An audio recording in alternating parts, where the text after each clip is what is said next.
जय हिंद दोस्तों, एक बार पुनः आप लोगों का स्वागत है आपके कविताओं की ये दुनिया कविवाणी।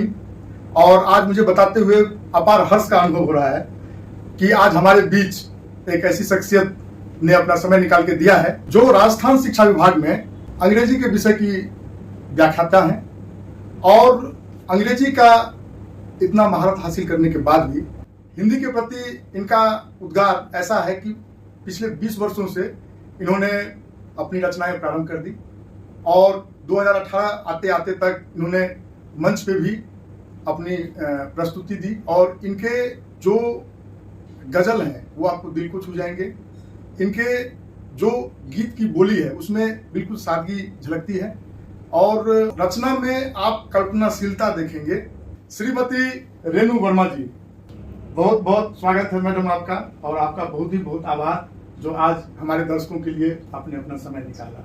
आपके बारे में हमारे दर्शक ये जानना चाहेंगे कि आपकी शिक्षा दीक्षा कैसे हुई और आप जोधपुर से हैं या? जी, बेसिकली श्रीगंगानगर से हूँ मैं। मेरी पैदाइश और जो स्कूलिंग हुई है वो श्रीगंगानगर में बीएसएफ स्कूल से हुई है। अच्छा। और फिर उसके बाद डैडी का ट्रांसफर अलवर हो गया था। कुछ शिक्षा मेरी जो ग्रेजुएशन है, कॉलेज है, वो मेरा अलवर से हुआ है। बस इसी तरह से शिक्षा मेरी हुई केवी के अंदर और बीएसएफ स्कूल के अंदर। मैं साइंस स्ट्रीम से हूँ बेसिकली, तो बायोलॉजी थी मेरे पास और लेक्चरर बनने से पहले मैं सेकंड ग्रेड साइंस टीचर थी। तो जो मेरा बेस है वो विज्ञान का है और एमए अंग्रेजी में की थी, तो लिटरेचर से थोड़ा सा मेरा जुड़ाव है। घर में मेरी मदर, मेरी बुआ वगैरह सब हिंदी एमए हैं, तो हिंदी बचपन से उनकी, क्योंकि आपस में वो बात करती थी कुछ कविताओं की और उसकी, तो थोड़ा बहुत सुनने को देखने को मिलता था। तो वो बस थोड़ा सा एक रुझान था कि हाँ, हिंदी इस तरह से पढ़ी लिखी जाती है, तो घर में डिस्कशन होता था तो वो मैं सुनती थी। तो मैडम ये रचना करने का जो शुरुआत कैसे हुई? ऐसा कुछ शुरू में दिमाग में नहीं था। कॉलेज में जैसे सब बॉयज गर्ल्स करते हैं, थोड़ा बहुत शेरो शायरी करते हैं और उनका ध्यान गानों की तरफ, और वो एक एज होती है उस समय हम सभी उसकी तरफ आकर्षित होते हैं। तो बस वो ऐसे एक डायरी बनाई हुई थी जिसमें कुछ थोड़ा बहुत अपने मन से लिखा हुआ था। फिर ग्रेजुएशन के बाद मैं आकाशवाणी से जुड़ी, तो जब आप वहां जुड़ते हो तो आपकी रचना धर्मिता थोड़ी सी परवान चढ़ती है ना। आपको जो कुछ भी है वो आपको अपने मन से लिख कर आपको स्क्रिप्ट तैयार करनी होती है और कुछ बोलना होता है। तो वहां फिर ऐसा दिमाग में आया कि हमें खुद कुछ लिखना चाहिए, लेकिन उसमें गद्य और पद्य का मेरे दिमाग में ऐसा कुछ नहीं था कि मुझे कविताएं लिखनी चाहिए। लेकिन पढ़ने का शौक वहां से मेरा बढ़ना शुरू हुआ। कुछ पढ़ती थी मैं, स्पेशली रीडर डाइजेस्ट में बहुत ज्यादा पढ़ती थी। हिंदी और अंग्रेजी दोनों में आती थी वो, तो वो मैं पढ़ती थी। फिर शादी हो गई, आकाशवाणी से जुड़ी रही मैं 1 साल तक। फिर शादी हो गई और मैं चूंकि नागौर रेडियो स्टेशन में थी, वहां से गंगानगर आए और गंगानगर से फिर शादी के बाद जोधपुर आए। तो एक बार सब रुक सा गया था, आप अपनी दूसरी चीजों के अंदर बिजी हो जाते हैं। तो कुछ समय तो ऐसा निकला, लेकिन दोनों बच्चे हो गए और फिर उसके बाद मेरा जुड़ाव जो हुआ वो फेसबुक से हुआ। और फेसबुक में कुछ दोस्त बने ऐसे जो पढ़ने लिखने वाले थे, तो एक ग्रुप बना ऐसा जिसके अंदर ऐसे लोग थे जो अपनी बात दोहों में, गजलों में और कविता के रूप में करते थे। तो इस तरह के ग्रुप में जब मैं उनके साथ इंटरैक्ट करती थी, उनसे बात करती थी, तो मैं मोस्टली सब दूसरों की जो कविताएं या लाइन लेकर और मैं उनको जवाब देती थी। तो उन्होंने बोला कि आपको खुद अपना कुछ लिखना चाहिए। और वहां से फिर ऐसा मतलब कि लोग कहते हैं कि सोशल मीडिया खराब होता है या फेसबुक से आपका टाइम वेस्ट होता है, पर मेरे साथ उल्टा हुआ। मुझे सोशल मीडिया ने बहुत कुछ सिखाया, मुझे बहुत कुछ दिया, और आज जो ये मुकाम मुझे मिला है, ये सोशल मीडिया का बहुत बड़ा योगदान है वो एक जरिया बना मेरे लिए। तो चीजें अच्छी या खराब हम किस तरह से उसको काम में लेते हैं, हाँ, उस पर निर्भर करते हैं। दुरुपयोग ना करें। यस। तो मैडम, हम अपने दर्शकों की तरफ से ही आपको रिक्वेस्ट कर रहे हैं कि उस दौर के कुछ अगर रचना सुन सके। शुरू में मैंने पहले हिंदी कविताएं थोड़ा लिखना शुरू की। तो मेरी शुरुआती दौर की एक कविता मैं आप सब लोगों को सुनाती हूँ। स्वागत है। मुझे पहुंचानी है बात अपनी तुम तक, मुझे पहुंचानी है बात अपनी तुम तक, शब्दों में तुम सुन ही नहीं रहे, भाव भी नहीं समझ रहे बातों का, तुम्हें आंखें पढ़नी भी तो नहीं आती, और वो चाय की प्याली की मिठास भी नहीं महसूस होती तुम्हें, जिसमें शक्कर की जगह मैंने घोला था प्रेम। वो जो कल हंसी बिखरी थी ना तुम्हारी मुझसे मिलने के बाद, उसे सहेज कर उठा लाई और टांग दी है रात के आसमान। अब देखो तो सही कैसे चांद के कांधे पर लहरा रहा है चांदी का दुपट्टा। इसी चांदनी को बनाकर राग मेरा मौन तुम में गूंजना चाहता है, तुम्हें गीत भी तो नहीं भाते। ये मन की बारिशें रूह की सौंधी महक से मंद मंद झरते मासूम शब्द मेरे पहुंचाना चाहते हैं बात अपनी तुम तक। बहुत बहुत बहुत बढ़िया मैडम, जो गहराई है इसमें, जो कल्पनाशीलता है, बहुत ये जीवंत चित्रण कर दिया है जी। ये शुरुआती दौर की नज्म है और इसमें क्या है कि आपका एक भाव चल रहा होता है और उसको आप अपने शब्दों से जिस तरह से भी उकेरना चाहें उकेर सकते हैं। तो पहले तो ये मैं फ्री वर्स करती थी, अतुकांत कविताएं शुरू में लिखती थी। फिर ऐसा मन हुआ कि जो और विधाएं हैं उनको सीखा जाए। हाइकू भी एक दो मैंने ट्राई की, लेकिन पता नहीं क्यों उस तरफ इतना ज्यादा रुझान नहीं हुआ। शायद मैंने 3-4 हाइकू लिखे होंगे, उससे ज्यादा मैंने नहीं लिखे। फिर उसके बाद मैंने दोहे लिखने सीखे। हाँ, तो उसका एक अपना मीटर होता है, आपको मालूम ही है। तो वो मीटर और मात्राएं देख कर आपको लिखना होता है। तो फिर वो दोहे लिखने शुरू किए, कुछ दोहे लिखे और फिर वो जैसा मैंने आपको बताया एक माहौल बना कि वहाँ गजलें लोग कहते थे, लिखते थे। तो फिर मुझे लगा कि मुझे ये विधा भी सीखनी चाहिए। तो बस ऐसे ही ऑनलाइन सोशल मीडिया पर किसी से पूछ कर और गूगल पर देख कर कि किस तरह से हम इसको लिख सकते हैं, थोड़ा थोड़ा लिखना शुरू किया। तो वो सब कुछ भी मैं आपको बताऊंगी। अभी मैं आपको एक दो दोहे सुना देती हूँ। बैठी तेरे द्वार पर कब से माथा टेक, बैठी तेरे द्वार पर कब से माथा टेक, सांझ हो गई सांवरे अब तो मुझको देख। एक मैंने सीता माँ के लिए लिखा था। वैदेही ने तो जिया, वैदेही ने तो जिया सारा ही वनवास, वैदेही ने तो जिया सारा ही वनवास, कुछ तो लंका में कटा कुछ तमसा के पास। और इस तरह से ही बहुत सारे कुछ कुछ दोहे लिखे थे मैंने। अंधियारे को साथ ले चली जीतने जंग, अंधियारे को साथ ले चली जीतने जंग, जलते दीपक देख कर उड़ा रात का रंग। ये जैसे दिवाली आई तो उस समय वो अपना थोड़ा सा मन में माहौल वैसा होता है। आपका एक जो ऑडियो एल्बम लॉन्च हुआ था जी, तो उसके बारे में थोड़ा हमारे दर्शकों को बताते हैं। जी, एक्चुअली क्या हुआ था कि ये दोहे लिखे और फिर उसके बाद गजलें लिखी, और हमारे पास एक ही प्लेटफॉर्म था उस वक्त, फेसबुक। तो मैं गजलें लिखती थी और फेसबुक पे उसको रोज एक वॉल पे पोस्ट कर दिया करती थी। रोज नहीं, मतलब जैसे जैसे लिखते थे हम वैसे उसको। तो फेसबुक पे ही बहुत सारे लोग जो हमसे जुड़े हुए थे, उनमें 1-2 सिंगर्स भी थे और कुछ अच्छे शायर भी थे जिन्होंने मुझे सपोर्ट किया, जिन्होंने मुझे बताया कि आप यहाँ गलत कर रही हैं, इसको आप ठीक कर लीजिए।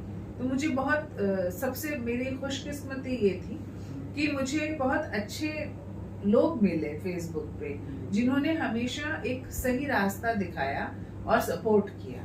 जिन्होंने मुझे ये बताया कि आप यहाँ गलत हैं, इसको आप ऐसा कर लीजिए, ठीक कर लीजिए। तो आप की जो संगत होती है ना, वो आपको कहाँ ले जाती है, वो इसीलिए कहते हैं दोस्त आपको बहुत सोच समझकर चुनने चाहिए। तो मेरी ये किस्मत थी कि मैं थोड़ा बहुत ठीक ठाक लिख सकने लगी, और उसमें मेरा सहयोग रहा। मुझे सैयद ज़िया अलवी साहब मिले, जिनको मैं उस्ताद मानती हूँ। अच्छा, शुरुआत में उन्होंने मुझे बताया कि गज़ल में क्या रदीफ काफिया कैसे होता है, किस तरह से क्या इसका ग्रामर है, कैसे लिखा जाता है इसको।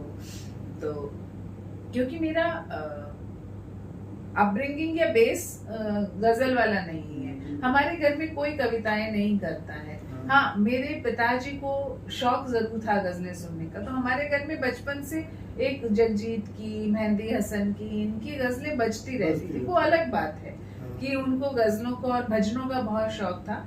तो हमारे घर में रेडियो या जो टेप रिकॉर्डर था, उन दिनों में वही हुआ करता था। तो उसमें हमेशा म्यूजिक चलता रहता था। सुबह भजन चलते थे और शाम के वक्त गजलें या पुराने गीत चलते थे।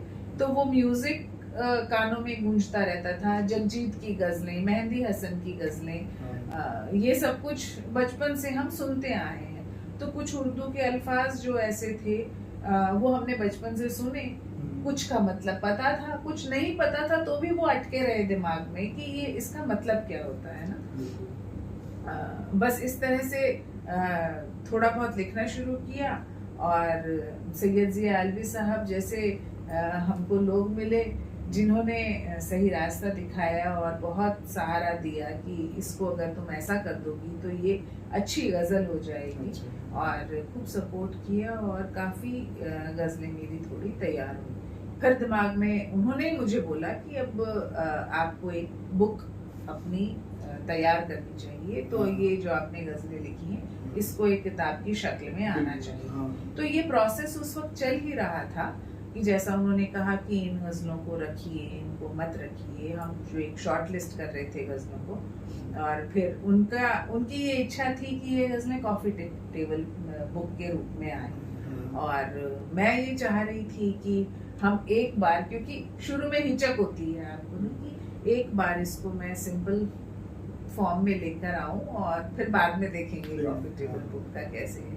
तो दिमाग में नाम कैफियत मेरे शुरू से था, क्योंकि जब बचपन में गज़लें सुनते थे तो ये गज़ल थी जगजीत साहब की। उसके पहले उन्होंने बोला था मिसरा गालिब का और कैफियत हरीक की अपनी अपनी।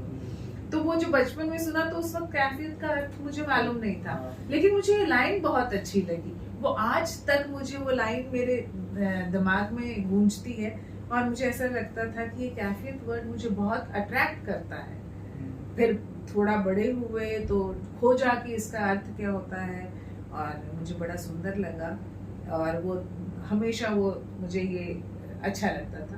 तो जब ये किताब का नाम आने का हुआ, तो उन्होंने कहा रेनू तुम किताब का नाम क्या रखोगी? तो एकदम से मेरे दिमाग में आया कि मैं इसका नाम कैफियत। इस तरह से किताब का नाम हुआ।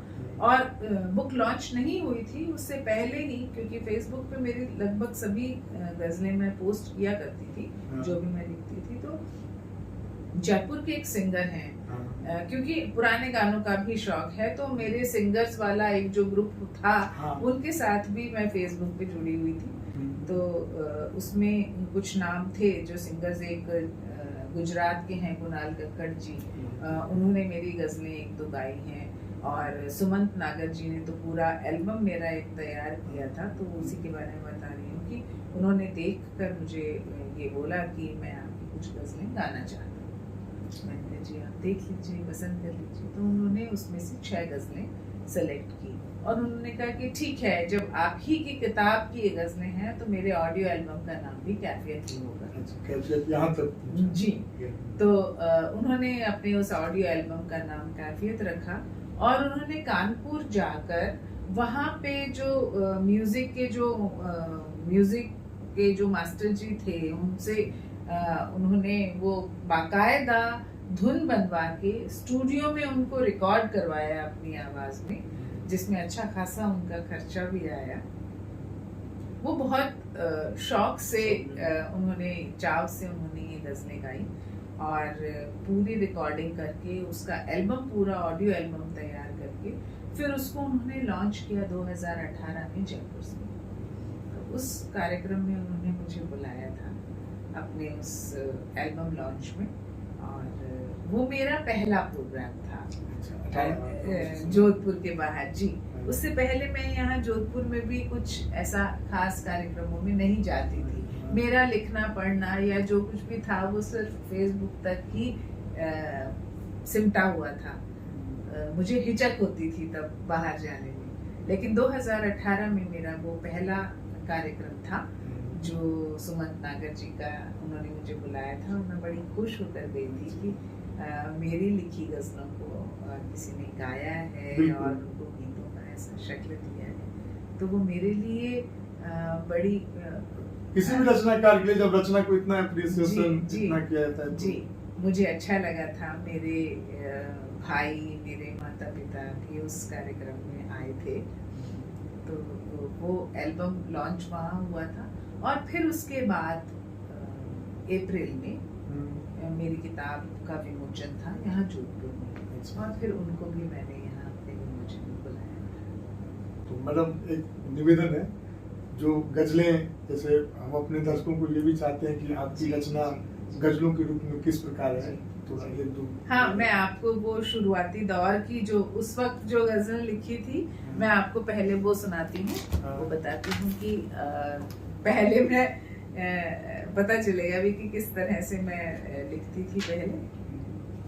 ये एक गजल है जो सुमंत नागर जी ने गाई भी है, तो मैं वो बताती हूँ आपको। उसके कुछ एक दो शेर आपको सुनाती हूँ, पूरी गजल तो नहीं सुना पाऊंगी।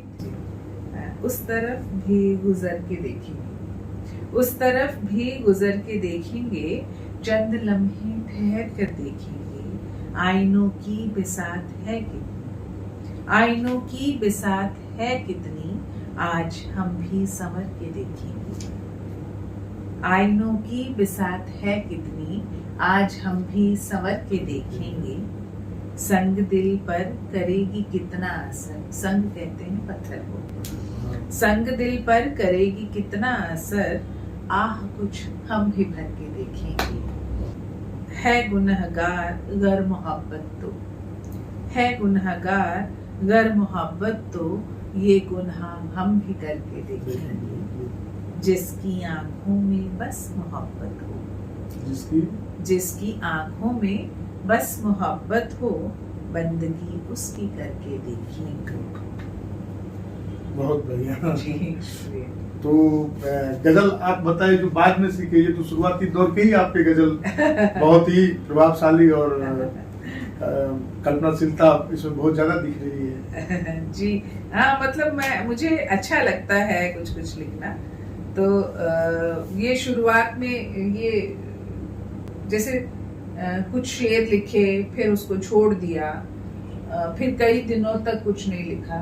तो इसमें जो अलवे साहब थे, उन्होंने हमेशा मुझे बोला कि इतना वक्त हो गया है। आज भी वो मुझे बोलते हैं, अभी कुछ दिनों से मैं थोड़ा सा बिजी थी, तो उनका जब भी फोन या मैसेज आता है तो कहते हैं कि आपने लिखना पढ़ना बिल्कुल छोड़ दिया है, तो इसे वापस शुरू करना चाहिए आपको। तो वो उनको हमेशा मुझ में ये विश्वास रहा कि मैं कुछ कर सकती हूँ। तो उन्होंने कहा आप अपनी किताब लेके आइए। अभी भी कह रहे हैं कि आपकी एक किताब 2018 में आई थी और अब काफी वक्त हो गया है, अब आपकी दूसरी किताब आ जानी चाहिए। तो वो एक ऐसे इंसान है कि जो ये समझते हैं मुझ में कैलिबर है और उसे बाहर आना चाहिए। तो मैं उनके विश्वास पे पूरा खरा उतरने की कोशिश कर रही हूँ। बिल्कुल जी, एक उसी कैफियत की जो गजल है वो मैं आपको एक और सुनाना चाह रही हूँ। ये इस पुस्तक में ही है। रात दिन दर बदर तलाशेंगे, हम वही मौत पर तलाशेंगे, सुबह देखेंगे राह सूरज की, सुबह देखेंगे राह सूरज की, दोपहर में शजर तलाशेंगे। मतलब जिस सूरज को हम सुबह ढूंढ रहे हैं हाँ, और दोपहर में उसी से उससे बचने के लिए हम पेड़ ढूंढ रहे हैं, है ना। बात नजरों से कहकर हम दिल की तेरी आंखों में दर तलाशेंगे, कोई कुछ भी तलाशे है रेनू, हम दुआ में असर तलाशेंगे। मेरे दिल में तेरी ही खलबली, मेरे दिल में तेरी ही खलबली है, मेरी हर सांस तुझसे चल रही है, मेरी हर सांस तुझसे चल रही है। फलक पर जल रहा है बूढ़ा सूरज, फलक पर जल रहा है बूढ़ा सूरज, जमीन पर रोशनी ही रोशनी। मतलब कितने सालों से सूरज अच्छा, हाँ, बिल्कुल बिल्कुल, हाँ। और ये एक तरह से एक गजल है या कविता है या कुछ भी है, वो क्या है, इशारों का आर्ट है। आप कुछ भी चीज, ये निजाम साहब हमेशा बोलते हैं ये लाइन की, इशारों का आर्ट है कविता, इशारों का आर्ट। आप कुछ भी चीज एकदम क्लियर खुल के सामने नहीं बोलते हैं ना, आप इशारों में कहते हैं, कुछ भी कहना है इशारों में कहते हैं। आपको अपनी सी लगती है, किसी और सुनने वाले को अपनी सी लगती है, तो एकदम खुल के अगर हम बात कह देंगे तो वो बिल्कुल कन्फाइंड हो जाएगी कि हाँ ये बस इसका इतना ही असर है। लेकिन अगर आप उसको थोड़ा सा ढका हुआ, थोड़ा सा छुपा हुआ कहेंगे, तो मैं मेरे हिसाब से उसको समझ के मेरे लिए समझूंगी। और तो इस तरह से जैसे फलक पर जल रहा है बूढ़ा सूरज, अगर हम ये माने तो हमारे घर में बुजुर्ग हैं, है ना, फलक पे जल रहा है और जमीन पर रोशनी। जब तक बुजुर्ग घर में रहते हैं, घर में बरकत रहती है ना। अगर आप सूरज का भी देखें या कहीं पर भी आप देखें, तो जितनी हम इस तरह से करके इसको मैंने लिखने की कोशिश की। तो मैडम, जो अभी आपकी जो किताब की तैयारी चल रही है, जी जी, तो उससे संबंधित कुछ अगर एक दो गजल हमारे दर्शक देखें तो। एक दो गजलें मैं आपको जो नई लिखी हैं वो मैं बिल्कुल सुनाती हूँ। बड़ा ही मुख्तसर सा फलसफा है, बड़ा ही मुख्तसर सा फलसफा है, वो मेरा ही रहे इतनी दुआ है, वो मेरा ही रहे इतनी दुआ है। लगा है झांकने सूरज यहाँ पे, लगा है झांकने सूरज यहाँ पे, कई रातों से ऐसा लग रहा है, कई रातों से ऐसा लग रहा है। लगा है झांकने सूरज यहाँ पे, कई रातों से ऐसा लग रहा है। मिलेगी सांस में अब भी तपन वो, मिलेगी सांस में अब भी तपन वो, जहाँ बस राख है सब बुझ गया है, जहाँ बस राख है सब बुझ गया है। जहाँ छोड़ा था तुमने रास्ते, जहाँ छोड़ा था तुमने रास्ते पर, वही हूँ मैं, वही मेरा पता है। जहाँ छोड़ा था तुमने रास्ते में, वही हूँ मैं, वही मेरा पता है। कहीं भी दिल नहीं लगता है मेरा, कहीं भी दिल नहीं लगता है मेरा, ये जीने के लिए कितना बुरा है। कहीं भी दिल नहीं लगता है मेरा, ये जीने के लिए कितना बुरा है। रात जागे किसी बहाने से, रात जागे किसी बहाने से, ख्वाब सोए नहीं सुलाने से, रात जागे किसी बहाने से, ख्वाब सोए नहीं सुलाने से। कोई तो जिंदगी को समझाए, कोई तो जिंदगी को समझाए, बाज आए मुझे रुलाने से। कोई तो जिंदगी को समझाए, बाज आए मुझे रुलाने से। मत जलाओ शजर हरा है अभी, मत जलाओ शजर हरा है अभी, और धुआं देगा ये जलाने से, और धुआं देगा ये जलाने से। जिंदगी मांगती है अपने लिए, जिंदगी मांगती है अपने लिए, मौत उलझी है एक दीवाने से। मेरे कहने पे वो आते कहाँ है,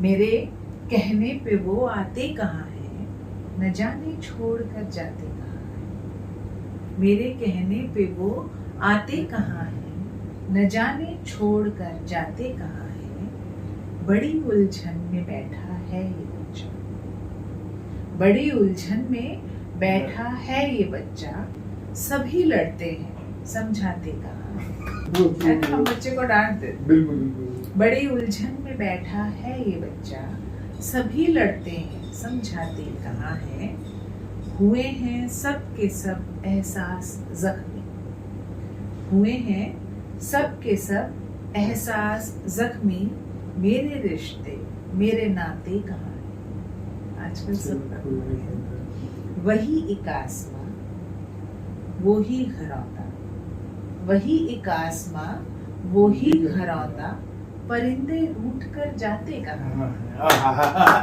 वही एक आसमां वो ही घरौंदा, परिंदे रूठ कर जाते कहाँ है, उड़ा दो राख बस नाकामियों की, उड़ा दो राख बस नाकामियों, बदन में इनको दफनाते कहाँ, बदन में इनको दफनाते कहाँ है, तसव्वुर में बनाते हैं जिन्हें हम सोच, तसव्वुर में बनाते हैं जिन्हें हम हकीकत में वो ढलवाते कहाँ।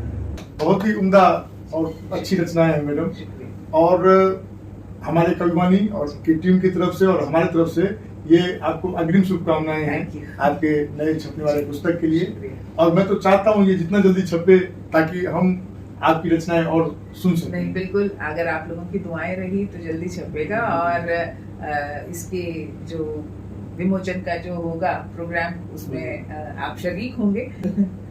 और मैडम गीत के संदर्भ में आपकी क्या कैसी यात्रा रही? मतलब एक्चुअली कोशिश तो मैंने सभी चीजें लिखने की थी, कुछ एक राजस्थानी में भी थोड़े बहुत दोहे वगैरह लिखे थे, क्योंकि मदर टंग है, हम आसपास सुनते हैं इस तरह की बातें, तो लेकिन राजस्थानी में मैं बहुत ज्यादा नहीं लिख पाई, क्योंकि हम घर में भी हिंदी बोलते हैं, बहुत ज्यादा राजस्थानी आसपास सब जगह सुनती हूँ, लेकिन जब आप सोचते जिस भाषा में हैं उस भाषा में आप बहुत ज्यादा अच्छे से काम कर पाते हैं, तो मैंने उसमें बहुत ज्यादा प्रयोग किए भी नहीं। एक दोहा मैंने लिखा था राजस्थानी में, वो मैं आपको सुनाऊंगी, और वो अनायास ही आया दिमाग में। ऐसा नहीं कि मैं सोच के बैठी थी कि मैं कुछ राजस्थानी में लिखूंगी। राजस्थानी में मैंने सिर्फ शायद 5-6 दोहे ही लिखे होंगे, और वो एकदम से दिमाग में आए तभी लिखे, ऐसा जोर जबरदस्ती करके मैंने कुछ नहीं लिखा। जैसे आंधियां, ये आंधियों का मौसम है, और इसी तरह से एक बार काफी साल पहले आंधियां आई हुई थी, और आप तो जानते हैं आंधी आती है तो फिर लेडीज की तो हालत खराब हो जाती है ना, पूरा घर साफ करते करते। तो रात को आंधी आई, सुबह उठकर देखा तो दिमाग में वो दोहा ही एकदम से कौंधा कि जो थाने में आजकल आंधी बनी बवाल, जो थाने में आजकल आंधी बनी बवाल, धोए धोए के आंगना काया हुई निढाल। बहुत उम्दा लिखा आपने। ये दिमाग में आया तो लिख दिया, लेकिन इसका कोई बहुत ज्यादा संकलन या बहुत ज्यादा कुछ मेरे पास राजस्थानी का लिखा हुआ नहीं है। हाँ, गीत जरूर मैंने कुछ लिखने की कोशिश की और लिखे भी हैं कुछ गीत। और जो जयपुर दूरदर्शन में एक बार दीपावली के मौके पर उन्होंने हमें इनवाइट किया था, एक काव्य गोष्ठी जैसा दूरदर्शन पर थी दिवाली के लिए। तो कब की बात है? ये 2 साल पहले की बात है जी। 2 साल पहले हम रिकॉर्ड करके आए थे जयपुर में। उस समय मैंने 2 गीत लिखे थे दिवाली से रिलेटेड ही, तो उसमें से एक गीत मैं आपको सुनाती हूँ। वैसे गीत मैंने सावन के ऊपर, कृष्ण के ऊपर और इस तरह से करके काफी गीत लिखे हैं, लेकिन वो इतने नहीं हैं अभी कि यूं कहा जाए कि मैं बहुत गीत लिखती हूँ। हाँ, लेकिन एक गीत लिखने का शौक है और वो भी मैं लिखती हूँ। तो एक गीत मैं आपको सुनाती हूँ, ये उर्मिला के ऊपर है, तो ये मैं आपको सुनाती हूँ। मेरे मन के बहुत नजदीक है ये। वो वनवास जिसे लक्ष्मण ने माना बहुत पीड़ाएं थी, कहो उर्मिला तुमने कैसे ये वियोग के दिवस गुजारे। वो वनवास जिसे लक्ष्मण ने माना बहुत पीड़ाएं थी, कहो उर्मिला तुमने कैसे ये वियोग के दिवस गुजारे। उड़ने वाली रंग बिरंगी तितली कैसे स्वप्न सहेजे, नई नवेली ब्याहता अपने पी को कैसे कानन भेजे। बिल्कुल। किस सागर को सौंपे तुमने अपने अश्रु खारे खारे, कहो उर्मिला तुमने कैसे ये वियोग के दिवस गुजारे। सीता और उर्मिला दोनों जनक नंदिनी थी पर हारे, निरे विधाता ने दोनों के कैसे दुष्कर भाग्य बनाए।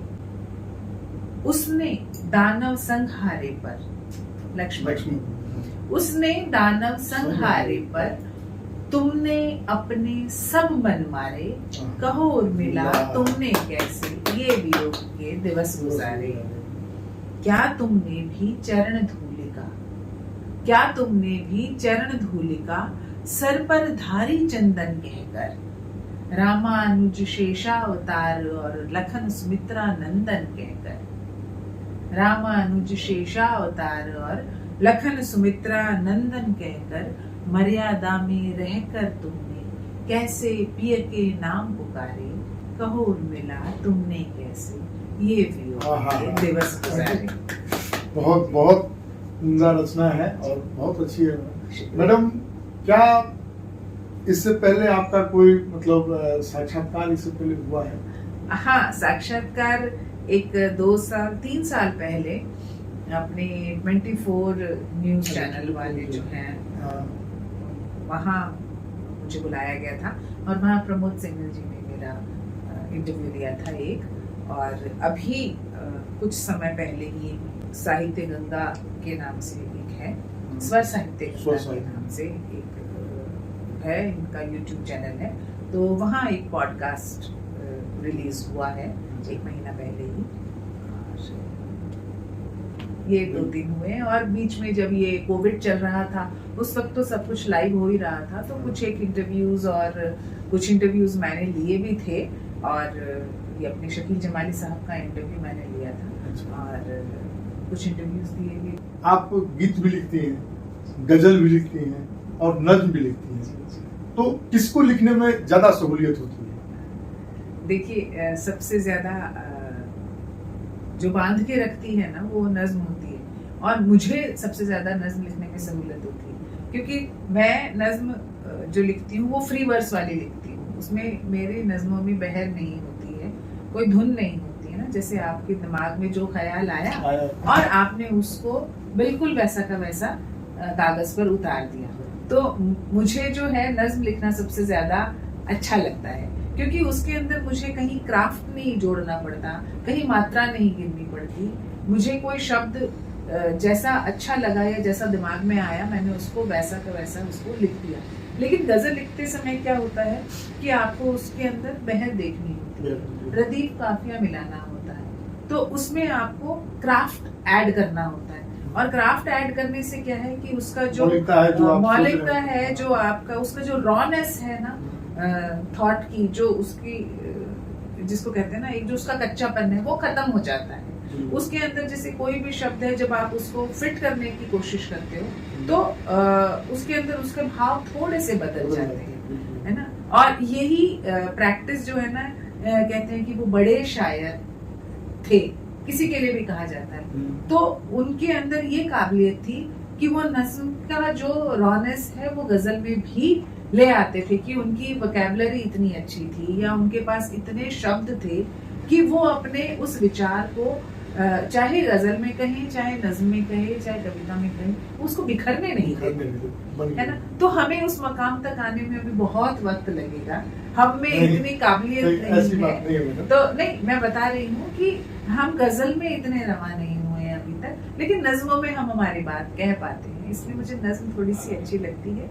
गीत क्योंकि सब लोग कनेक्ट कर पाते हैं, हम लोग सब हिंदी भाषी लोग हैं, तो गीत सब लोग कनेक्ट कर पाते हैं, तो गीत कहने सुनने में थोड़ा सा मजा आता है, अच्छा लगता है। गजल में क्योंकि मैंने उसको सीखा है स्पेशली, तो वो मेरे दिल के इसलिए करीब है कि मुझे अच्छी लगती है, क्योंकि मैंने उसको सीखने के लिए काफी मेहनत की और बहुत दिल से मैंने उसको सीखा है, तो उसको लिखने में, पढ़ने में मुझे मजा आता है। तो और गजल में एक खास बात ये है, नज्म में क्या है, आपके पास एक ही टॉपिक होता है, आप एक विषय को चुनते हैं और उसी को शुरू से लेके आखिर तक आप बोलते हो। अगर आपने बीच की 2 लाइन या बीच का कुछ हिस्सा मिस कर दिया या आपने नहीं सुना तो आपको वो नज्म पूरी समझ में नहीं आएगी ना। तो आपको उसको पूरा ध्यान से सुनना पड़ता है, और नज्म में ये ताकत होनी चाहिए कि आपने जब तक उसको पूरा पढ़ा है वो बांध के रख सके। और गजल में क्या है कि अलग अलग शेर होते हैं और हर शेर में अपनी एक कहानी होती है। वो पहला शेर दूसरे की कहानी नहीं कहता है, उसके साथ मैच नहीं करता है। पहला शेर कुछ अलग कहानी कह रहा है, हो सकता है दूसरा अलग टेम्परामेंट का हो, अलग बात कह रहा हो।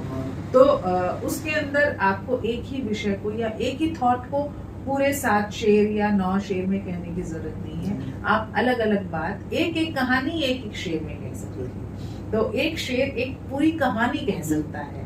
तो आप अगर 7 शेर कह रहे हैं तो आपने एक तरह से 7 कहानियां या 7 अलग अलग विचार एक गजल में कहने की कोशिश की है, एक रदीफ काफी के साथ। तो वो थोड़ा सा अलग क्राफ्ट है, वो एक थोड़ी सी मेहनत करना है, और गजल कहने में बहुत पहले उसके लिए आपको बहुत मेहनत करनी पड़ती, पढ़ना पड़ता है।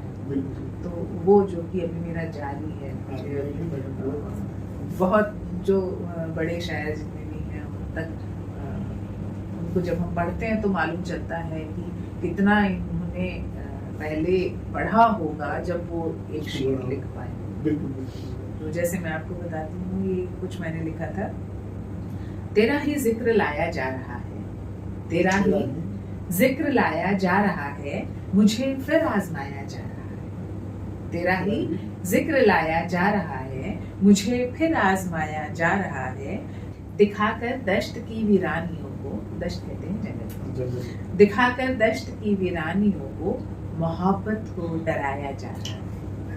दिखाकर दश्त की वीरानियों को मोहब्बत को डराया जा रहा है। मेरे तो जिस्म जां है बस मोहब्बत, मेरे तो जिस्म जां है बस मोहब्बत, मुझे जिंदा जलाया जा रहा है। मेरे तो जिस्म जां है बस मोहब्बत, मुझे जिंदा जलाया जा रहा है। वही एक आदमी था उन सभी में, वही एक आदमी था उन सभी में, जिसे पागल बताया जा रहा है। वही एक आदमी था। आजकल यही हो रहा है ना, जो सच बोल रहा है या जो सही रास्ते में है वो पागल है। वो जिसके राग सारे बेसुरे थे, वो जिसके राग सारे बेसुरे थे, वो नगमा मिल के गाया जा रहा है। वो नगमा मिल के, वो जिसके बहुत गहराई है बात में। बिल्कुल, वो एक शेर है ना, वो पूरी बात कह देता है। बिल्कुल। वो जिसके राग सारे बेसुरे थे, वो नगमा मिल के गाया जा रहा है। बहुत मासूम थी ये दिल की दुनिया, बहुत मासूम थी ये दिल की दुनिया, इसे क्या क्या पढ़ाया जा रहा है। बहुत है ना, बहुत मासूम थी ये दिल की दुनिया, इसे क्या क्या पढ़ाया जा रहा है। इन्हीं जख्मों से है शब मेरी रोशन, इन्हीं जख्मों से है शब मेरी रोशन, ये क्यों मरहम लगाया जा रहा है, ये क्यों मरहम, यूं आईने को सता रहा है, यूं आईने को सता रहा है, वो बन संवर के फिर आ रहा है। यूं आईने को सता रहा है, वो बन संवर के फिर आ रहा है। फिजा में डर घुल गया है लेकिन, फिजा में डर घुल गया है लेकिन, कोई दीवाना है गा रहा है। दीवाना ही गा सकता है डर में। फिजा में डर घुल गया है लेकिन, कोई दीवाना है गा रहा है। हटा किताबों की ऐनकों को, किताबों की ऐनकों को, हटा किताबों की ऐनकों को, ये वक्त हमको सिखा रहा है ना। किताबें नहीं सिखा सकती आपको, जो वक्त सिखाता है। हटा किताबों की ऐनकों को, ये वक्त हमको सिखा रहा है। बहुत घुटन है फजा में हर सू, हर सू मतलब हर तरफ। बहुत घुटन है फिजा में हर सू, धुआं किधर से ये आ रहा है, धुआं किधर से ये आ रहा है। संभल के चलने लगेगा बच्चा, संभल के चलने लगेगा बच्चा, अभी जरा लड़खड़ा लड़खड़ा रहा है। संभल के चलने लगेगा बच्चा, अभी जरा लड़खड़ा रहा है।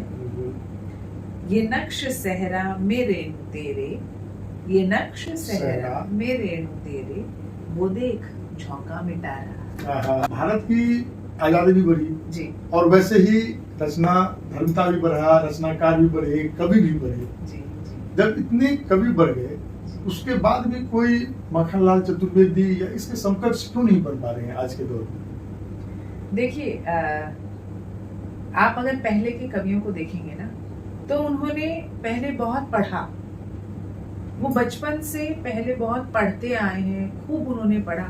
उनके अगर आप घर में जाके देखेंगे तो उनकी किताबें भरी होती थी, है ना। आप बहुत सारा पढ़ते हैं जब एक या दो लाइन कुछ लिख पाते हैं। कुछ भी लिखने के लिए आपको पहले पढ़ना पड़ता है बहुत सारे लोगों को, तब आप कुछ लिखने का सोच सकते हैं। लेकिन आजकल के वक्त में क्या है, चीजें बहुत इंस्टेंट, सब चीजें इंस्टेंट हो गई ना, इंस्टेंट कॉफी आ गया, सब चीज इंस्टेंट। आजकल सब चीज बच्चों को जल्दी चाहिए, जल्दी है ना। बस आपने दिमाग में आपके आया और वो मिल के तैयार होना चाहिए ना। 2 मिनट्स मैगी वाला खेल है आजकल ना। तो सिर्फ मैगी नहीं, आजकल तो सब चीज ही इंस्टेंट आने लगी। जोमेटो, हाँ, वो भी देखिए वक्त के साथ कि 10 मिनट में पहुंचना चाहिए। तो जब इस माइंडसेट के साथ बच्चा बड़ा होता है तो उसको तसल्ली से बैठकर किताब पढ़ने का वक्त ही नहीं है। तो जब आप पढ़ते नहीं हैं तो आप में वो क्वालिटी नहीं आती है। आप सतही तौर पर कोई चीज देखकर, आधा अधूरा पढ़कर, अपने दिमाग से कुछ जोड़कर कुछ लिखते हैं तो उसके अंदर वो डेप्थ नहीं आती है। फिर दूसरी बात, सबसे बड़ी बात तो यही है कि जब तक आप उतना गहरा पढ़ते नहीं हैं, जब तक आप उस चीज को महसूस नहीं करते हैं, तब तक आपके लेखन के अंदर वो दर्द नहीं आएगा या वो फीलिंग नहीं आएगी, है ना। तो इसीलिए उतने गहरा जो लेखन है वो आजकल नहीं हो पा रहा है। लेकिन जो किसी चीज को भुगत रहे हैं या जो कोई चीज फील कर आए हैं और वो लिख रहे हैं, आप देखिए बहुत सारे यंग बच्चे ऐसे भी हैं कि जिनका मैं अभी चंडीगढ़ गई थी 2 दिन पहले और गाजियाबाद भी गई थी, तो मैंने उसमें कुछ यंग बॉयज को सुना। लिटरली मुझे गूज़बम्स आए उनकी बातें सुनकर। उनके जो शेर थे वो सच में इतने गहरे थे क्योंकि वो उस चीज को जी रहे थे। जैसे वो अपना गांव छोड़कर स्ट्रगल करने के लिए शहर में आए, तो शहर में आके उन्होंने क्या मुसीबतें देखी, क्या क्या तकलीफें देखी, उसको उन्होंने शेर में लिखा। तो वो उन्होंने सच में उसको भुगता है, जिया है, फिर उनको शेर का क्राफ्ट पता है, तो उन्होंने उसको उसमें ढाल कर लिखा, तो वो सच्चा शेर है। लेकिन ज्यादातर लोग ऐसा नहीं कर पाए। स्पेशली कोविड के बाद लोगों ने क्या किया है कि बस थोड़ा सा कुछ पढ़ा है, उनको मालूम है कि भाई हम लोग पढ़ कम रहे हैं, लिख ज्यादा रहे हैं। और कोविड के बाद आप कहीं पर भी देख लीजिए, जोधपुर में भी ऐसा हाल है, शायद सभी शहरों में ऐसा हाल होगा कि कवि सम्मेलन, काव्य गोष्ठियां ये कम हो रही है, बुक लॉन्चेस ज्यादा हो रही है। इतना ज्यादा लोग लिख रहे हैं जितना पढ़ नहीं रहे। तो ये एक तरह से कागज से दुश्मनी है है ना। वो सिर्फ लिख रहे हैं, वो उनको खुद को भी नहीं पता है कि उन्होंने क्या लिखा है। मतलब एक आदमी 50-50 किताबें लेके आ रहा है। 50 किताब लिखने के लिए आपने कितना पढ़ना चाहिए, तो क्या आपने उतना पढ़ा? पता नहीं, मुझे नहीं मालूम इतना उन्होंने पढ़ा है क्या। तो सबसे बड़ी तकलीफ यही है कि आजकल के जो बच्चे हैं, यंग जो बॉयज गर्ल्स हैं, जो लिखने की कोशिश कर रहे हैं, वो उतना पढ़ नहीं रहे हैं जितना उनको पढ़ना चाहिए। और उसका एक रीजन ये है कि आजकल किताबों से प्यार ही नहीं रहा है। आजकल सब कुछ मोबाइल पे मिल रहा है ना। आप लैपटॉप पे बैठे हैं, आपको जो चीज चाहिए एक बटन से आपको मिल गया है, और उसके ऊपर अब जो है एआई आ गया है। तो वो और भी ज्यादा आपको जो चाहिए वो एआई आपको लाकर दे देगा। तो आप बताइए, आप दर्द, वो फीलिंग, वो प्यार, वो इंतजार, है ना, वो सब चीजें एआई से कैसे निकालेंगे? तो आप माखनलाल चतुर्वेदी की जो बात बोली है, वो पहले उतना आपको उस स्तर तक पहुंचना पड़ेगा ना, तब आप वो बन सकते हैं। क्या ये भी कारण नहीं हो सकता है जो आज की जो न्यू जनरेशन है इनका जो रोल मॉडल है या तो क्रिकेटर होकर रह गए हैं या फिर अभिनेता नेता। जब जिस समाज में रोल मॉडल वो है तो जो न्यू जनरेशन है, बच्चे हैं, उनके दिमाग में कहीं न कहीं सबसे पहला अगर लक्ष्य रखा जाए तो यही दोनों बनने का रहे, कवि या रचनाकार बनने का न रहे। हाँ बिल्कुल ना, इसके लिए भी मैं सोशल मीडिया को, मतलब जो इतना इजी नेट मिल रहा है या जो आजकल का कल्चर हो गया उसको मैं कहना चाहूँगी। पहले के ज़माने में मुझे याद है मेरे पेरेंट्स मुझे किताब लाके दिया करते थे कि अब आपकी गर्मी की छुट्टियां हो गई हैं, आप चंपक नंदन पढ़िए। बिल्कुल बिल्कुल। जब बिल्कुल। हम पहली दूसरी तीसरी में हुआ करते थे तो हमारे पास ये छोटी किताबें आया करती थी और हम उसको पूरा पढ़ते थे। मतलब हमारा ये टारगेट रहता था कि ये फटाफट खत्म करेंगे तो हमको दूसरी किताब मिलेगी, है ना। तो हमने कहानियां पढ़ी हैं चंपक नंदन से, अमर चित्र कथाओं से, बाल हंस से, पंचतंत्र की कहानियां। आज के बच्चों को पूछ के देखिए वो सब कुछ नहीं है उनके पास ना। तो हमने किताबें पढ़ी, फिर हमने ये जानने की कोशिश की कि इनको लिखा किसने। अगर हमें अच्छी लगी तो हमें वो लेखक भी अच्छा लगेगा। हमें जो चीज अच्छी लगती है उसको, उसका जो निर्माता है वो हमें अपने आप अच्छा लगने लगता है। अभी आजकल क्या परेशानी है कि किताबें हैं नहीं, आजकल हम कार्टून देखते हैं। छोटे बच्चे को खाना भी खिलाना है तो माँ टीवी ऑन करती है और कार्टून दिखाती है। थोड़ा टीवी वाला समय भी बीत गया मैडम, मोबाइल थमा देते हैं ना। तो अभी क्या है कि बच्चा कार्टून देखता है और अब आप सोचिए उसका रोल मॉडल कौन बनेगा। थोड़ा और बड़ा होगा, होता है हाँ, और थोड़ा और बड़ा होता है तो उसको क्या मिलता है देखने के लिए। आप देखिए आजकल एक क्लिक के ऊपर बच्चे, छोटे छोटे बच्चों को हमको मोबाइल देना ही पड़ता है क्योंकि आपकी ऑनलाइन क्लासेस चल रही होती हैं। स्कूल भी आजकल डिमांड कर रहा है कि बच्चे को आप कुछ समय के लिए लैपटॉप दें क्योंकि बहुत सारी चीजें ऑनलाइन आ रही है ना, सब कुछ करना पड़ता है उन बच्चों को। तो वो पेरेंट्स की मजबूरी भी हो गई है कि उनको बच्चों को लैपटॉप देना ही पड़ता है। अब जब उसके पास एक क्लिक में सब कुछ मौजूद है और आप उसको लॉक नहीं कर सकते हो तो वो फिल्टर आप कहाँ लगाओगे कि बच्चे को यहीं तक ही चीजें देखनी है, आप इसके आगे नहीं देख सकते। तो बच्चा सब कुछ देख रहा है, उसके पास एक क्लिक में सब कुछ मिल रहा है उसको। तो जो चीज उसको मिलेगी वही उसका रोल मॉडल बनेगा, है ना। बच्चे के पास मूवीज ही है, बच्चे के पास क्रिकेट ही है, तो ये बच्चे की गलती नहीं है। बच्चा जो देखेगा वो सीखेगा। और हम खुद भी ना एज अ पेरेंट आप देखिए, हम खुद मोबाइल लेके बैठे रहते हैं खाली वक्त में। हम खाली वक्त में किताबें कम पढ़ते हैं, है ना, टीवी भी कम देखते हैं, हम रील्स देखना स्टार्ट कर देते हैं। तो जो छोटा सा बच्चा है वो भी देख रहा है कि मेरे पेरेंट्स रील देख रहे हैं, तो वो देख के सीखेगा। मेरी बेटी, क्योंकि मैं कभी कभी किताब पढ़ती हूँ, रील्स मैं भी देखती हूँ इंस्टा पे मैं भी हूँ, लेकिन मेरे पास एक पूरी शेल्फ है, मुझे किताबें खरीदने का शौक है, पढ़ती हूँ। तो मेरी बेटी को भी पढ़ने का शौक है, उसके पास अपना एक अलग कलेक्शन है। वो उसने सोच के रखा है कि मेरी छुट्टियां हो गई तो मुझे ये किताबें पढ़नी है। तो वो इसलिए कि वो घर में देख रही है कि किताबें आ रही हैं, किताबें पढ़ी जा रही हैं। मेरे हस्बैंड का एक अलग कलेक्शन है, वो स्पिरिचुअलिटी की तरफ है, तो उनका अपना एक अलग कलेक्शन है, मेरा एक अलग कलेक्शन है। तो उसको मालूम है कि किताबों की अपनी एक अहमियत है। तो हमें देखकर उसने भी अपना एक कलेक्शन बनाया है। तो वो इसलिए कि उसने घर में किताबें आती देखी हैं, इसलिए वो ऐसा कर पा रही है। अब जो बच्चा देखेगा वो सीखेगा। समाज में आधे से ज्यादा जगह यही सब कुछ चल रहा है कि या क्रिकेट की बात हो रही है या न्यू मूवीज की बात हो रही है। तो बच्चों के रोल मॉडल्स वही हो रहे हैं। आजकल फेमिनिज्म पे बहुत बातें चल रही है और आप स्वयं महिला हैं, तो इस फेमिनिज्म के बारे में आपका क्या राय है?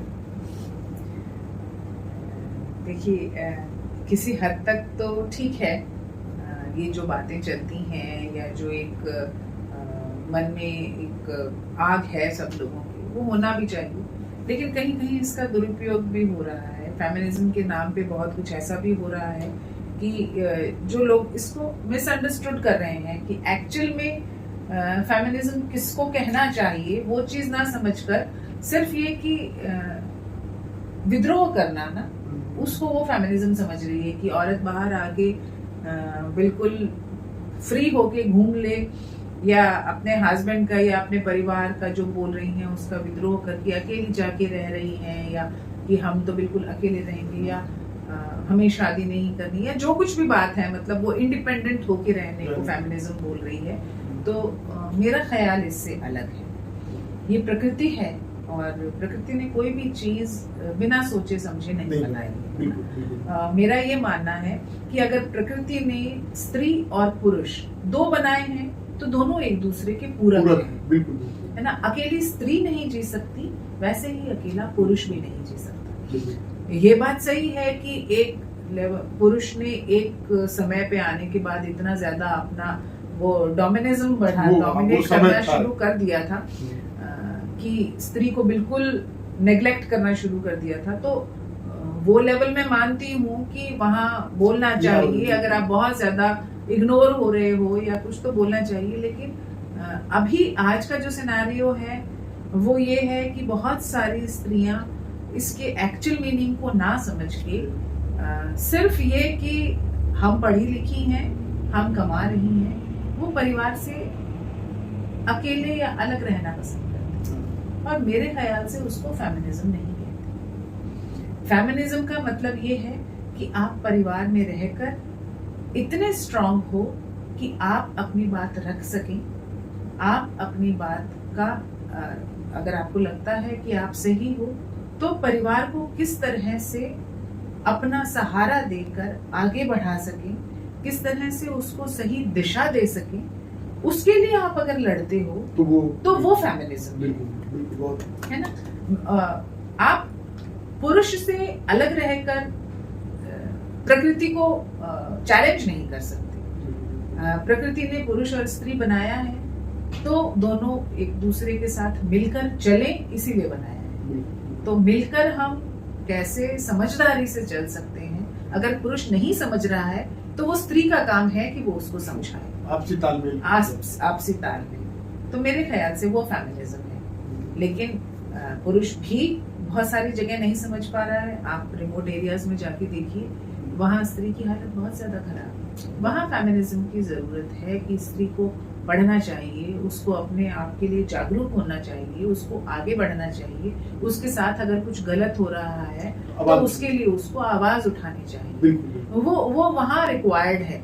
लेकिन आप बिल्कुल बसी हुई घर गृहस्थी है, बहुत अच्छा सब कुछ चल रहा है, लेकिन सिर्फ इसलिए कि आप पढ़ी लिखी हैं, आप कमा रही हैं तो आप अलग रहेंगी, या कोई बहुत छोटी मोटी बात के ऊपर आप कलेश करके अलग रहेंगी, तो वो फेमिनिज्म नहीं है। तो ये बहुत बारीक सी लाइन है कि हमें कहाँ विद्रोह करना है, कहाँ एडजस्ट करना है और कहाँ समझदारी से टैक्टफुली हमको चीजों को सही करके चलना है, वो फेमिनिज्म मेरा ये मान। बिल्कुल सही।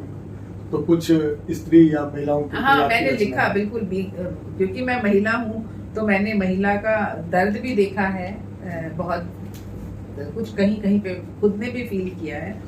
तो एक शेर सबसे पहले मैं आपको सुनाना चाहूंगी कि मिली है सांसों को जीने की रिहाई झूठी, मिली है सांसों को जीने की रिहाई झूठी, कह के जेवर हमें जंजीर लगाई है तो जंजीर थी, लेकिन उसको आपने बोल दिया कि जी आपके लिए जेवर है और वो खुश हो गई है तो बंधन ही है तो बंधन ही है ना। तो मिली है सांसों को जीने की रिहाई झूठी, कह के जेवर हमें जंजीर लगाई झूठी। इसी से ही रिलेटेड, क्योंकि जब स्त्री दोहरी जिंदगी जी रही है ना आजकल, वो बाहर काम भी कर रही है, घर में काम भी कर रही है, अभी वो खुद को प्रूव करने के लिए भी लगी हुई है, और घर की जिम्मेदारियां तो वो एक अनसेट रूल है कि आपको घर भी देखना है, आपको बच्चा भी देखना है।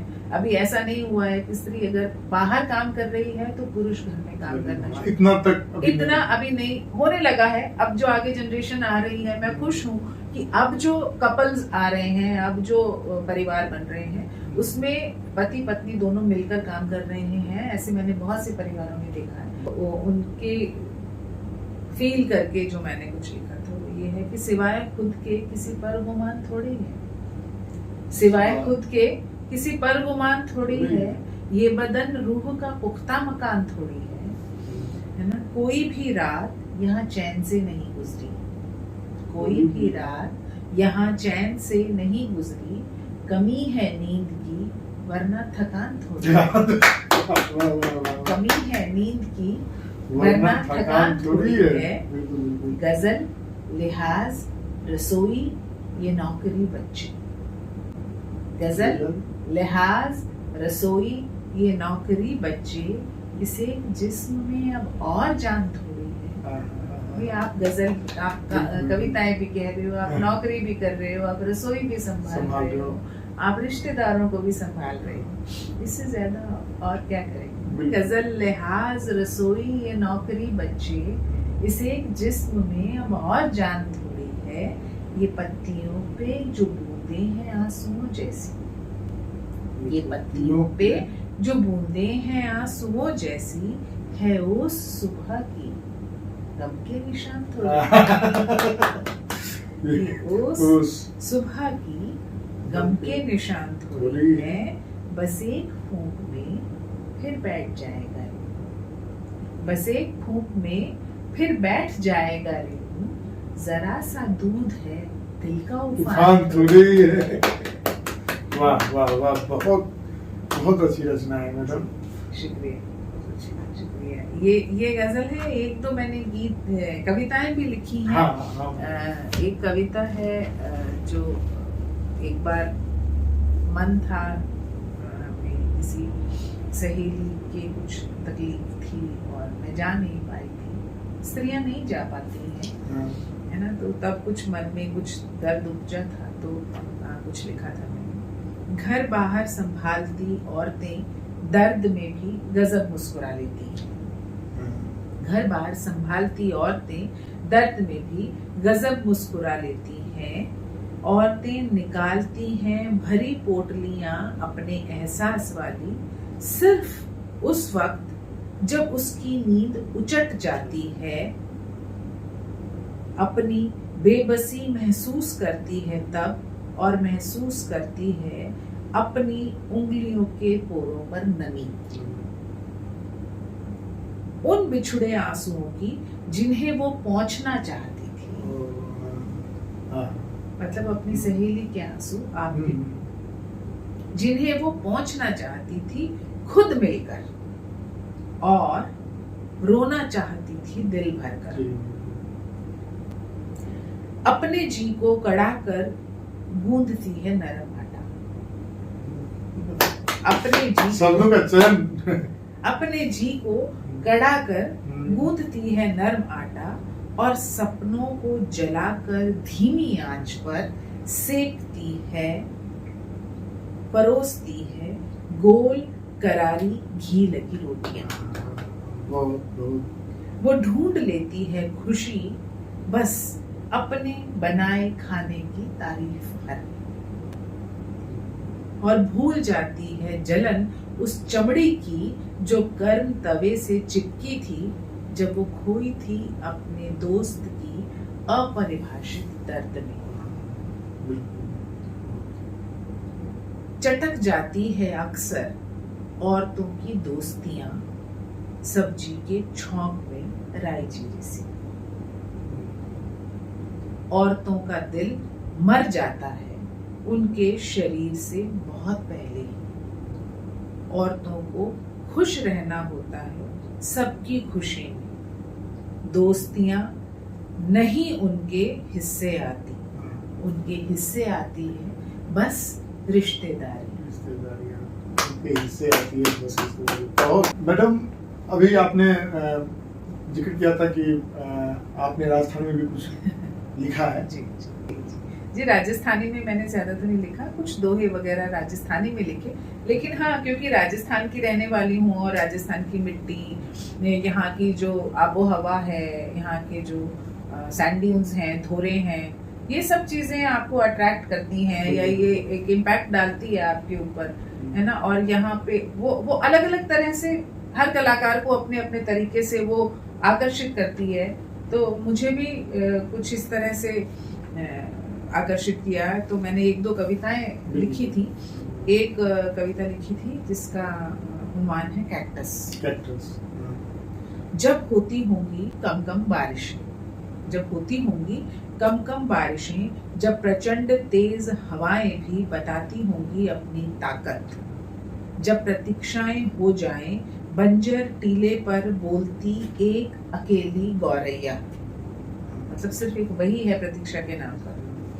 जब प्रतीक्षाएं हो जाएं, बंजर टीले पर बोलती एक अकेली गौरैया, उस अथाह तपते रेगिस्तान में अकेली तो होगी तुम, पर अपनी नमी को बचाए रखना। प्रेम में मिली उपेक्षाओं को बना लेना अपने चारों तरफ के कांटे। ये कांटे ही बचा जाएंगे तुम्हारा हरापन। प्रेम बचाने को इस बियाबान रेगिस्तान में तुम्हें होना होगा कैक्टस। एक कविता और मैंने लिखी, क्योंकि रेगिस्तान का और प्यास का आपस में बड़ा गहरा संबंध है। मतलब आप अगर देखेंगे कि अगर रेगिस्तान में आप जा रहे हैं, गर्मी का वक्त है, आपके पास पानी नहीं है, तो आपको कैसा महसूस होता है? प्यास क्या है? प्यास क्या है? इसका एहसास सिर्फ और सिर्फ हलक को होता है। इसका एहसास सिर्फ और सिर्फ हलक को होता है। पानी नहीं जानता, पानी नहीं जानता कि उसकी तलब किसी प्यासे को कितना बेसब्र कर देती है। पानी नहीं जानता कि उसकी तलब किसी प्यासे को कितना बेसब्र कर देती है। ठीक वैसे जैसे तुम्हें नहीं मालूम कि तुम्हारा इंतजार जैसे हलक में अटकी प्यास।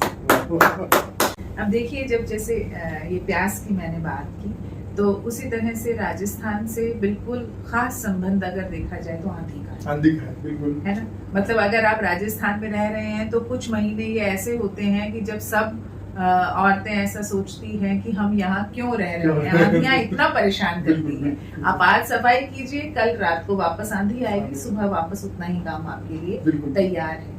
ये होता है आपकी यादों के साथ, है ना। पुरानी यादें आपको आती हैं, रात भर आप जगते हैं, सुबह तक उसको नॉर्मल करने की कोशिश करते हैं, रात को फिर वो वापस चली जाती है, बिल्कुल वैसे ही जैसे आंधी। तो उसके ऊपर मैंने कुछ लिखा था। रात भर तुम्हारी यादों की आंधियां चलती रही, रात भर तुम्हारी यादों की आंधियां चलती रही। सुबह मेरे कमरे की एक एक सतह पर एक झीनी परत थी, जो कह रही थी कि तुम हर जगह मौजूद हो। मैं चाहूं भी तो तुम्हें भूल नहीं पाऊंगी। अब कमरे की एक एक चीज को यथार्थ से पहुंचकर, अब कमरे की एक एक चीज को यथार्थ से पहुंचकर यथास्थान रखने में पूरा दिन निकल जाएगा, और रात होते होते फिर ये आंधियां आएंगी और मेरे दिन रात में तुम ही रह जाओ। वाह, आपने हमारे चैनल के लिए समय निकाला, हम लोगों को बहुत सारी नई नई बातें बताई, इसके लिए आपको बहुत बहुत धन्यवाद। और जैसे आपकी रचनाएं हैं, आपकी प्रतिभा है, इसको एक हम अपने छोटे से एपिसोड में पूरा समाहित नहीं कर पा रहे हैं, तो मैं एक निवेदन करूंगा जो कभी भविष्य में जरूर मौका दें, ताकि हम हमारे कविवाणी के दर्शकों से आपका रूबरू करा सकें। बिल्कुल, मैं कविवाणी जो आपका ये चैनल है, इसको सबसे पहले तो बधाई देती हूँ कि ये जो आपने कार्यक्रम शुरू किया है, ये बहुत अच्छा कार्यक्रम है। दरअसल आप देखिए कि ये जो आप ऑनलाइन अब जो करेंगे ना, आप ये टेलीकास्ट करेंगे, ये कहीं ना कहीं हमेशा सेव रहेगा, और ये हम लोगों के लिए एक तरह की ब्लेसिंग आप समझ लीजिए कि हमने जो लिखा वो कहीं बोला गया, कहीं सुना गया, और वो हमेशा सेव्ड रहेगा। पता नहीं कब कौन कहाँ इसको देखेगा, सुनेगा, वो क्या महसूस करेगा। तो एक तरह से आपने तो हमें अमर कर दिया। तो ये हमारे लिए ये बहुत खुशकिस्मती है कि आपने मुझे इस लायक समझा कि अपने चैनल के लिए आपने मुझे चुना, और आप यहाँ मुझे रिकॉर्ड कर रहे हैं। तो आप सच में मैं दिल से आभारी हूँ, आपकी बहुत बहुत शुक्रिया।